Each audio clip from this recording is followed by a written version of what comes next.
Hi there, എല്ലാവർക്കും പുതിയൊരു വീഡിയോയിലേക്ക് സ്വാഗതം. സോ കഴിഞ്ഞ ലെക്ചറിൽ നമ്മൾ CSSലുള്ള കുറച്ച് ബാക്ക്ഗ്രൗണ്ടിന്റെ അഡ്വാൻസ്ഡ് ആയിട്ടുള്ള പ്രോപ്പർട്ടീസിനെ കുറിച്ച് പഠിച്ചിട്ടുണ്ടായിരുന്നു. ഈ ഒരു ലെക്ചറിൽ നമ്മൾ കുറേയും കൂടെ CSSൽ ബാക്ക്ഗ്രൗണ്ട് പ്രോപ്പർട്ടീസിനെ കുറിച്ച് പഠിക്കുന്നതായിരിക്കും. ഓക്കെ, സോ കഴിഞ്ഞ വീഡിയോയിൽ നമ്മൾ ഇവിടെ ഒരു ബാക്ക്ഗ്രൗണ്ട് വെച്ചിട്ട് അതെങ്ങനെയാണ് ഡിഫറെന്റ് പൊസിഷനിൽ പ്ലേസ് ചെയ്യുന്നത്, അതുപോലെ തന്നെ അതിന്റെ വിഡ്ത്ത് ആൻഡ് ഹൈറ്റ് കൺട്രോൾ ചെയ്യുന്നതിനെ കുറിച്ച് പഠിച്ചിട്ടുണ്ടായിരുന്നു. എങ്ങനെ റിപ്പീറ്റ് ചെയ്യാതെ റിപ്പീറ്റിംഗ് എങ്ങനെ ഒഴിവാക്കാം എന്നതിനെ കുറിച്ച് പഠിച്ചിട്ടുണ്ടായിരുന്നു അല്ലേ.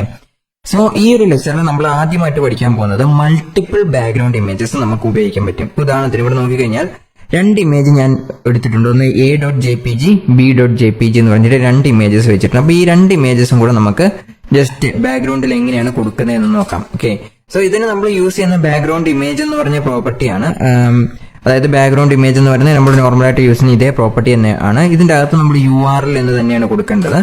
ബട്ട് ഈ ഒരു URLന് ശേഷം നമ്മളൊരു കോമ ഇട്ടിട്ട് അടുത്തൊരു URLും കൂടി ആഡ് ചെയ്ത് കഴിഞ്ഞാൽ, ഓക്കെ, ഇതുപോലെ നമുക്ക് കോമ ഇട്ടിട്ട് എത്ര URL വേണമെങ്കിലും ആഡ് ചെയ്യാം. എന്നിട്ട് ഇതിന്റെ ഓർഡർ എന്താണ് നമുക്ക് നോക്കാം. ഓക്കെ, സോ ആദ്യമായിട്ട് ഞാനിവിടെ ആഡ് ചെയ്യാൻ പോകുന്നത് A.jpg എന്ന് പറഞ്ഞ ഫയലാണ്. അതുപോലെ തന്നെ അടുത്ത URLിലേക്ക് ഞാൻ കൊടുക്കാൻ പോകുന്നത് B.jpg എന്ന് പറഞ്ഞ ഫയലാണ്. ഓക്കെ, സോറി, ഇത് കുറച്ച് എക്സ്റ്റെൻഡ് ചെയ്യാം, അപ്പൊ നിങ്ങൾക്ക് കുറച്ചുകൂടി പ്രോപ്പർ ആയിട്ട് കാണാൻ സാധിക്കും. ഓക്കെ, B.jpg ഈ രണ്ട് ഫയലുകളാണ് ഞാൻ ഇതിനകത്ത് ക്രിയേറ്റ് ചെയ്തിട്ടുള്ളത്. ഇപ്പൊ നിങ്ങൾക്ക് കാണാൻ സാധിക്കും. ഇപ്പോൾ ഇവിടെ നിങ്ങൾക്ക് നോക്കിക്കഴിഞ്ഞാൽ ഒരു ഫയൽ മാത്രമേ വന്നിട്ടുള്ളൂ. ഞാൻ ജസ്റ്റ് ലൈവ് സെർവർ ഓപ്പൺ ചെയ്ത് കാണിച്ചു തരാം. അപ്പൊ നിങ്ങൾക്ക് അത് കുറച്ചും കൂടെ ബെറ്റർ ആയിട്ട് കാണാൻ പറ്റും. ഇതുപോലെയാണ് നമ്മൾ രണ്ട് ഇമേജസ് ഇതിന്റെ അകത്ത് കൊടുക്കുന്നത്. ഓക്കെ, സോ ഇതിന്റെ റിസൾട്ട് ഇവിടെ നോക്കിക്കഴിഞ്ഞാൽ നിങ്ങൾക്ക് കാണാൻ സാധിക്കും. ടാങ്ക് എന്ന് പറഞ്ഞിട്ടുള്ള ആ ഒരു ഇമേജ് മാത്രമാണ് ഇവിടെ വന്നിട്ടുള്ളത്. ബട്ട് ആക്ച്വലി ഇതിന്റെ ഇമേജ് ബാക്ക്ഗ്രൗണ്ടിൽ ഞാൻ ഇവിടെ രണ്ടാമത്തെ ഇമേജും കൂടെ കൊടുത്തിട്ട് വന്നിട്ടുണ്ട്. ഇത് പുറകിലേക്ക് പോകും, ഇത് മുന്നിലേക്ക് വരും. ഓക്കെ, സോ ഇതാണ് ഇതിന്റെ ഓർഡർ എന്ന് പറഞ്ഞ് ഈ ആദ്യം കൊടുത്തിരിക്കുന്ന ഇമേജ് ഏതാണോ അതായിരിക്കും ഫ്രണ്ടിൽ ഉണ്ടായിരിക്കുന്നത്. രണ്ടാമത് കൊടുത്തിരിക്കുന്ന ഇമേജ് ഏതാണോ അതാണ് ബാക്കിൽ ഉണ്ടായിരിക്കുന്നത്. ഓക്കെ, പക്ഷേ ഞാൻ ഈ A മാറ്റി ഇവിടെ B എന്നാക്കാൻ പോവാണ്, B.jpg എന്നാക്കുവാണ്. അതിനുശേഷം ഈ B മാറ്റി ഇവിടെ A.jpg എന്നാക്കുവാണ്. ഓക്കെ, എന്നിട്ട് ഞാൻ സേവ് ചെയ്യുമ്പോൾ നിങ്ങൾക്ക് ഇവിടെ ലീഫിന്റെ ഇമേജസ് മാത്രമേ കാണാൻ പറ്റുന്നുള്ളൂ, വേറെ ഇമേജസ് ഒന്നും തന്നെ വന്നിട്ടില്ല. അതായത് B എന്ന് പറഞ്ഞ ഇമേജ് ആണ് ഇവിടെ നിങ്ങൾ കണ്ടുകൊണ്ടിരിക്കുന്നത്. ഈ ഇമേജ് ഇമേജ് ഇതിന്റെ ബാക്ക്ഗ്രൗണ്ടിലേക്ക് പോയി. ഓക്കെ, ഇൻ കേസ് ബ്രൗസർ എടുത്തു കഴിഞ്ഞാൽ നമുക്ക് ഇതേ റിസൾട്ട് തന്നെയാണ് വരുന്നത്. കംപ്ലീറ്റ് ആയിട്ട് ലീഫിന്റെ ഇമേജ് മാത്രമേ ഇവിടെ വന്നിട്ടുള്ളൂ. അതായത് B.image ആണ് ഇത്. ഓക്കെ, അല്ലെങ്കിൽ B.jpg എന്ന് കൊടുത്തിരിക്കുന്ന ഇമേജ് എന്ന് പറഞ്ഞാൽ ഇതാണ്.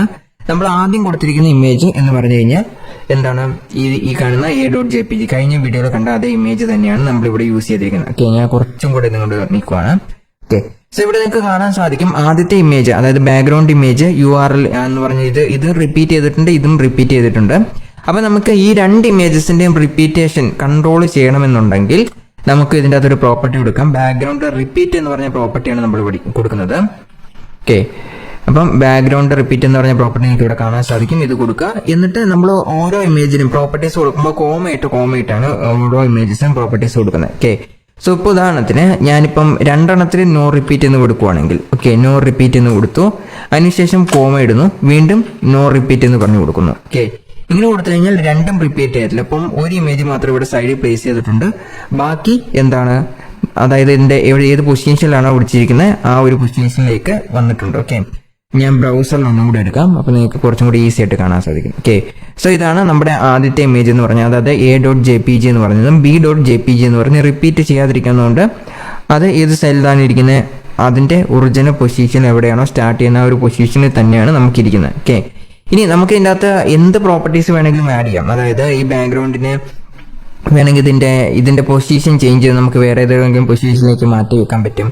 ഇനി അതുപോലെ തന്നെ ഇതിന്റെ വിഡ്ത്ത് ആൻഡ് ഹൈറ്റ് കൺട്രോൾ ചെയ്യാൻ പറ്റും. ഓക്കെ, സോ അങ്ങനെ നിങ്ങൾക്ക് നമ്മൾ ബാക്ക്ഗ്രൗണ്ട്, അതായത് നമ്മൾ കഴിഞ്ഞ വീഡിയോയിൽ ബാക്ക്ഗ്രൗണ്ടിന്റെ width and height position control ചെയ്യുന്നതിനെ കുറിച്ച് പഠിച്ചിട്ടുണ്ടായിരുന്നു. ഓക്കെ, ആ പ്രോപ്പർട്ടിയുടെ പേര് എന്താണ്, ബാക്ക്ഗ്രൗണ്ട് സൈസ് എന്ന് പറഞ്ഞ പ്രോപ്പർട്ടി പേരാണ്.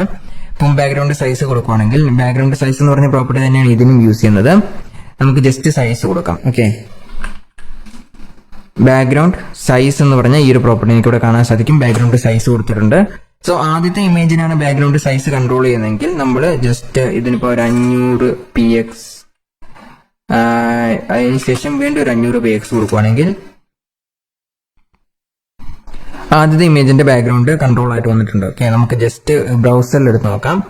ഓക്കെ, ആദ്യത്തെ ഇമേജിന്റെ 500 pxലേക്ക് വന്നിട്ടുണ്ട്. ബട്ട് രണ്ടാമത്തെ ഇമേജിന് നമ്മൾ സൈസ് കൊടുത്തിട്ടില്ലാത്തതുകൊണ്ട് തന്നെ ഓട്ടോമാറ്റിക് ആയിട്ട് അതിന്റെ സൈസ് 0 ആയിട്ട് മാറും. ഓക്കെ, നമ്മൾ ബാക്ക്ഗ്രൗണ്ട് സൈസ് എന്ന് പറഞ്ഞ പ്രോപ്പർട്ടി ഉപയോഗിച്ചില്ലെങ്കിൽ ഡിഫോൾട്ട് ആയിട്ടുള്ള സൈസ് ആയിരിക്കും ഉണ്ടാകുന്നത്. ബട്ട് സൈസ് എന്ന് പറഞ്ഞ പ്രോപ്പർട്ടി ഉപയോഗിച്ചിട്ടുണ്ടെങ്കിൽ അതിന്റെ സൈസ് 0 ആയിട്ട് മാറും. അപ്പം അത് ഒഴിവാക്കാനായിട്ട് നമ്മൾ ജസ്റ്റ് നേരത്തെ ചെയ്തതുപോലെ തന്നെ രണ്ടാമത്തെ ഇമേജസിന് പ്രോപ്പർട്ടി കൊടുക്കാനായിട്ട് ഇവിടെ ഞാൻ 1000 px എന്ന് കൊടുക്കുവാണ്. അതുപോലെ തന്നെ വീണ്ടും ഒരു 1000 px എന്ന് പറഞ്ഞ് കൊടുക്കുവാണ്. ഓക്കെ, സോ ഇങ്ങനെ കൊടുത്തു കഴിഞ്ഞാൽ നിങ്ങൾക്ക് ബാക്ക്ഗ്രൗണ്ടിന്റെ നോർമലായിട്ട് പ്രോപ്പർട്ടീസ് എങ്ങനെയാണോ വരുന്നത് അതേ രീതിയിൽ തന്നെ കോമയിട്ട് നമുക്ക് ആഡ് ചെയ്ത് കൊടുക്കാൻ സാധിക്കും. ഇനി ഇൻ കേസ് നിങ്ങൾക്ക് ഇവിടെ 1000 px ആണ് കൊടുക്കുന്നത്. ഓക്കെ, 1000 px ആണ്, രണ്ടിനും ഞാൻ 1000 px ആണ്. കാരണം ഇത് മുകളിൽ പ്ലേസ് ചെയ്ത് ചെയ്യുന്നതുകൊണ്ട് തന്നെ നമ്മൾ 100 px, അതായത് ആദ്യത്തെ ഇമേജ് നമ്മൾ 500 px വിട്ട് കൊടുത്തതിന് ശേഷം രണ്ടാമത്തേന് നമ്മൾ 100 എന്ന് കൊടുത്തു കഴിഞ്ഞാൽ കാണാൻ പറ്റത്തില്ല. ഓക്കെ, അതുകൊണ്ടാണ് നമ്മൾ ഇത് കുറച്ച്, അതായത് ഈ b.image ആയിരിക്കും മുകളിൽ പ്ലേസ് ചെയ്തിരിക്കുന്നത്. ആദ്യം വെച്ചിരിക്കുന്നത് ഏറ്റവും മുകളിൽ വരും, രണ്ടാമത് വെച്ചിരിക്കുന്നത് അതിന്റെ താഴെ ആയിരിക്കും വരുന്നത്. ഓക്കെ, സോ അങ്ങനെ വരുന്ന കാരണമുണ്ട് നമ്മൾ ആ ഒരു രീതിയിൽ ഇമേജ് അറേഞ്ച്മെന്റ് ചെയ്തെങ്കിൽ മാത്രമേ നമുക്ക് ആ ഒരു പ്രോപ്പർട്ടി പ്രോപ്പർ ആയിട്ട് വരത്തുള്ളൂ. ഓക്കെ, ഇനി ഈ രണ്ടാമത്തെ ബാക്ക്ഗ്രൗണ്ട് ഇനിയിപ്പോ നമുക്കിത് പേഴ്സൻറ്റേജിൽ കൊടുക്കണമെങ്കിൽ അങ്ങനെയും കൊടുക്കാം, അതായത് 100% എന്ന് കൊടുക്കാം. അപ്പം ആ ഒരു പേജിന്റെ സൈസ് എങ്ങനെയാണോ, അതല്ലെങ്കിൽ നമുക്ക് കണ്ടെയ്ൻ കവർ അങ്ങനത്തെ പ്രോപ്പർട്ടിയും യൂസ് ചെയ്യാവുന്നതാണ്. ഓക്കെ,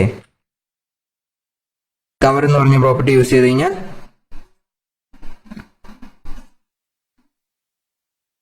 ഇവിടെ നിങ്ങൾക്ക് കാണാൻ സാധിക്കും ആ ഒരു പേജ് കവർ ചെയ്ത് വരുന്ന പോലെ വന്നിട്ടുണ്ട് അല്ലേ.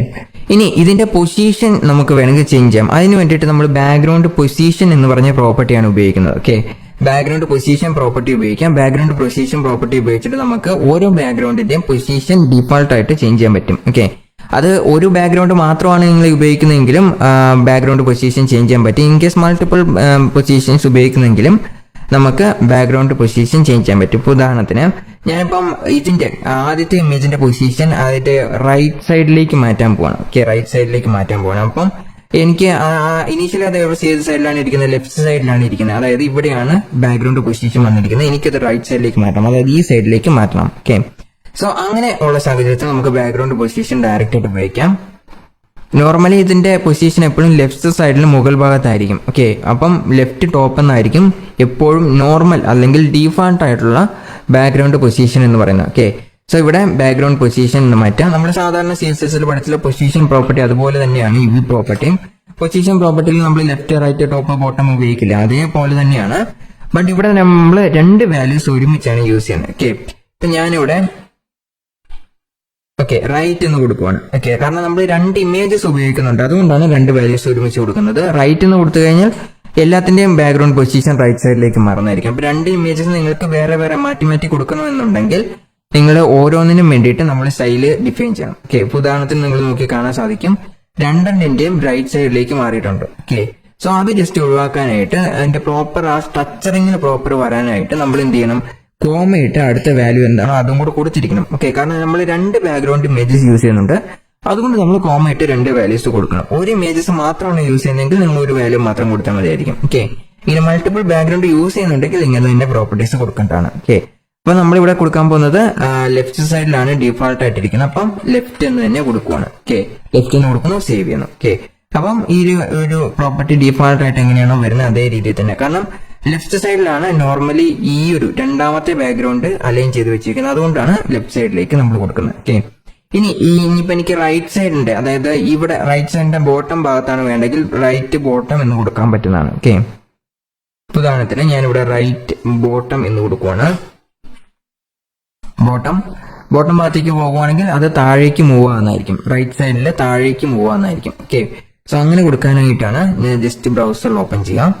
ഓക്കെ, റൈറ്റ് സൈഡ് താഴേക്ക് പോയിട്ടുണ്ട്, ബട്ട് നമുക്കത് എക്സ്റ്റെൻഡ് ചെയ്തുകൊണ്ട് കാണാൻ സാധിക്കില്ല.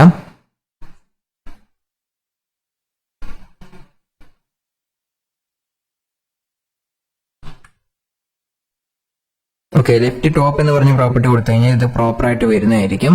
നമുക്ക് ബോട്ടം പ്രോപ്പർട്ടി ഒന്നും കൂടി ഒന്ന് ക്ലിയർ ചെയ്യേണ്ടതുണ്ട്. ഓക്കെ, ഇതിൻ്റെ അകത്ത് കുറച്ച് കണ്ടന്റ് ആഡ് ചെയ്തെങ്കിൽ മാത്രമേ ഇത് പ്രോപ്പർ ആയിട്ട് വരത്തുള്ളൂ. അപ്പൊ നിങ്ങൾ ജസ്റ്റ് സ്വന്തമായിട്ട് കണ്ടന്റ് ആഡ് ചെയ്ത് നോക്കുക, അപ്പൊ നിങ്ങൾക്ക് ഇത് കുറേ കൂടെ പ്രോപ്പർ ആയിട്ട് കാണാൻ സാധിക്കും. ഓക്കെ, നമുക്ക് വേണമെങ്കിൽ ഒരു ഹെഡിങ് ഇവിടെ ആഡ് ചെയ്യാം. ഹെഡിങ് ആഡ് ചെയ്തിട്ടുണ്ട്, അതിൻ്റെ അകത്തൊരു ഡമ്മി പാരഗ്രാഫ് ടൈപ്പ് ചെയ്യാണ്. ഓക്കെ, ഇവിടെ നിങ്ങൾക്ക് കാണാൻ സാധിക്കും ഡമ്മി പാരഗ്രാഫിൻ്റെ അകത്ത് വന്നിട്ടുള്ളതായിട്ട് അല്ലേ. ഇതേപോലെ തന്നെ ഇതിൻ്റെ അകത്ത് വേണമെങ്കിൽ നിങ്ങൾക്ക് സ്റ്റൈലോ കാര്യങ്ങളോ എന്തെങ്കിലും വേണമെങ്കിൽ കൊടുക്കാൻ സാധിക്കുന്നതാണ്. അതായത് ഇവിടെ നിങ്ങൾക്ക് ഇപ്പൊ കാണാൻ സാധിക്കും ഇത് മുകളിലേക്ക് വന്നിട്ടുണ്ട്. ഓക്കെ, സോ ഇതുപോലെ നമുക്ക് ബാക്ക്ഗ്രൗണ്ടിന്റെ ആ ഒരു പൊസിഷൻ കൺട്രോൾ ചെയ്യാൻ സാധിക്കണം. അതിൻ്റെ അകത്ത് കണ്ടന്റ് ആഡ് ചെയ്യുന്നത് ബാക്ക്ഗ്രൗണ്ട് ആണ്. ഇതിന് കണ്ടന്റ് വേണമെങ്കിൽ നമുക്ക് ഇതിന്റെ ഫോണ്ട് സൈസ് ഒക്കെ വേണമെങ്കിൽ ഇൻക്രീസ് ചെയ്യാൻ പറ്റുന്നതാണ്. അപ്പം ആ രീതിയിൽ നമുക്ക് ചെയ്യാൻ പറ്റും. ഓക്കെ, സോ ഇതാണ് നമ്മൾ നോർമലി സ്റ്റൈൽസ് എന്ന് പറഞ്ഞ് ഈ രീതിയിലാണ് കൊടുക്കുന്നത്. 2 ഇമേജസ് യൂസ് ചെയ്യണമെങ്കിൽ ഓരോ പ്രോപ്പർട്ടിയും കൊടുക്കുമ്പം അതിന് നമ്മൾ കോമ ഇട്ട് വേണം ആഡ് ചെയ്യാനായിട്ട്. ഓക്കെ, അതല്ലെങ്കിൽ നമുക്ക് പ്രോപ്പറായിട്ട് വരത്തില്ല. ഓക്കെ, അല്ലെങ്കിൽ ഇത് നമ്മൾ ഇത് ബാക്ക്ഗ്രൗണ്ട് പൊസിഷൻ പ്രോപ്പർട്ടി പ്രത്യേകിച്ച് നമ്മൾ ഉപയോഗിച്ചിട്ടുണ്ടെങ്കിൽ ഇമേജിന്റെ ഡീഫാൾട്ടുള്ള 2 ഇമേജസ് ഒക്കെ നമ്മൾ യൂസ് ചെയ്യണമെങ്കിൽ ഇവിടെ എഡ്ജിൽ ഈ 2 ഇമേജസ് എന്ന് പറഞ്ഞ പ്രോപ്പർട്ടി പ്രോപ്പറായിട്ട് സപ്പോർട്ട് ചെയ്യത്തില്ല. എല്ലാ ബ്രൗസറിലും ഇങ്ങനത്തെ പ്രോപ്പർട്ടി സപ്പോർട്ട് ചെയ്യത്തില്ല. ചില ബ്രൗസറിൽ മാത്രമേ ഇത് പ്രോപ്പറായിട്ട് വരത്തുള്ളൂ. ഇപ്പൊ ഇത് ഒക്കെ ചെറിയ സ്ക്രീനിലേക്ക് മാറ്റി കഴിയുമ്പോൾ നമുക്ക് അതിന്റെ ഒരു ഇഷ്യൂസ് വരുന്നതായിട്ട് കാണാൻ സാധിക്കും. ഓക്കെ, അത് ആ ഒരു ബ്രൗസറിന്റെ അതുപോലെ തന്നെ ഇമേജ് സൈസിനെയും കൂടെ മാറ്റർ ചെയ്തിട്ടാണ് ഈ കാര്യങ്ങൾ വരുന്നത്. ഓക്കെ, അപ്പം ആ എല്ലാ പ്രോപ്പർട്ടിയും കൂടെ ഇങ്ങനെ നമ്മൾ ഒരുമിച്ച് കൊടുത്തു കഴിഞ്ഞാൽ ചില ബ്രൗസറിൽ സപ്പോർട്ട് ചെയ്യത്തില്ല. ഇപ്പൊ റീസെന്റ് ആയിട്ട് വന്നിരിക്കുന്ന ഒട്ടുമിക്ക എല്ലാ ബ്രൗസറിലും ഇങ്ങനത്തെ ഫീച്ചേഴ്സ് ഒക്കെ സപ്പോർട്ട് ചെയ്യുന്നതായിരിക്കും. ഓക്കെ, സോ നിങ്ങൾക്ക് അങ്ങനെയാണ് ഇതിന്റെ പ്രോപ്പർട്ടീസ് സാധാരണയായിട്ട് കൊടുക്കുന്നത്. 2 ഇമേജസ് യൂസ് ചെയ്യുന്നുണ്ടെങ്കിൽ 2 പ്രോപ്പർട്ടീസ്, 2 ഇമേജ് മാത്രമല്ല എത്ര ഇമേജസ് വേണമെങ്കിൽ ഇതിന്റെ മുകളിൽ ഇങ്ങനെ സ്റ്റാക്ക് പോലെ നമുക്ക് വെക്കാൻ പറ്റുന്നതാണ്. 2 ഇമേജസ് മാത്രമല്ല, നമ്മൾ സാധാരണ ഒരു ഒബ്ജക്റ്റിന്റെ 3D ഒബ്ജക്റ്റ് ഒക്കെ ക്രിയേറ്റ് ചെയ്യുകയാണെങ്കിൽ, അതായത് ബാക്ക്ഗ്രൗണ്ടിന് വെച്ചിട്ട് നമുക്ക് 3D ആയിട്ടൊക്കെ ക്രിയേറ്റ് ചെയ്യാൻ പറ്റും. ചെറുതായിട്ട് റൊട്ടേഷൻ ഒക്കെ കൊടുത്തു കഴിഞ്ഞാൽ അല്ലെങ്കിൽ ട്രാൻസ്ഫോം പ്രോപ്പർട്ടീസ് ഒക്കെ കൊടുത്തു കഴിഞ്ഞാൽ നമുക്ക് 3D പോലെ ക്രിയേറ്റ് ചെയ്യാൻ പറ്റും. ഓക്കെ, ട്രാൻസ്ഫോം പ്രോപ്പർട്ടിനെ കുറിച്ച് നമ്മൾ ഇതുവരെ പഠിച്ചിട്ടില്ല. നമ്മൾ അതിനെക്കുറിച്ച് ഡീറ്റെയിൽഡ് ആയിട്ട് പഠിക്കുന്നതായിരിക്കും. അത് പഠിച്ചു കഴിയുമ്പോൾ നിങ്ങൾക്ക് കുറേ കൂടെ ഡീറ്റെയിൽഡ് ആയിട്ട് അത് മനസ്സിലാകുന്നതായിരിക്കും. ഓക്കെ, സോ ഇപ്പം ജസ്റ്റ് ബാക്ക്ഗ്രൗണ്ട് ഇമേജസ് ഇങ്ങനെ 2 ഇമേജസ് സെപ്പറേറ്റ് ആയിട്ട് കൊടുക്കാൻ പറ്റുക, അതിന്റെ പൊസിഷൻ ചേഞ്ച് ചെയ്യുന്ന പോലെ പഠിക്കാം. അതിനുശേഷം പഠിക്കേണ്ടത് അതിന്റെ ഇതുപോലെ ബാക്ക്ഗ്രൗണ്ട് സൈസ് അങ്ങനത്തെ കാര്യങ്ങളൊക്കെ ഒന്ന് പഠിച്ചു നോക്കാം. നമ്മൾ നേരത്തെ 1 ഇമേജ് വെച്ച് ചെയ്യുന്നു, ഇതിപ്പോൾ നമ്മളത് 2 ഇമേജ് വെച്ച് ചെയ്യുന്നു. ഓക്കെ, അതാണ് ഈ ഒരു പ്രോപ്പർട്ടിയുടെ പ്രത്യേകത എന്ന് പറയുന്നത്. ഓക്കെ, ബാക്ക്ഗ്രൗണ്ട് പൊസിഷൻ പ്രോപ്പർട്ടിനെ കുറിച്ച് നമ്മൾ അടുത്തൊരു ലെക്ചറിൽ കുറേ കൂടെ ഡീറ്റെയിൽഡ് ആയിട്ട് പഠിക്കുന്നതായിരിക്കും. ഇതിന് ഇനിയും കുറേ പ്രോപ്പർട്ടീസും കൂടി ഉണ്ട്. അപ്പോൾ ആ ഒരു ലെക്ചറിൽ നമ്മൾ ഇതിനെക്കുറിച്ച് കുറേ കൂടെ ഡീറ്റെയിൽഡ് ആയിട്ട് പഠിക്കുന്നതായിരിക്കും. So that's about this section. See you again in coming lectures and thank you for watching.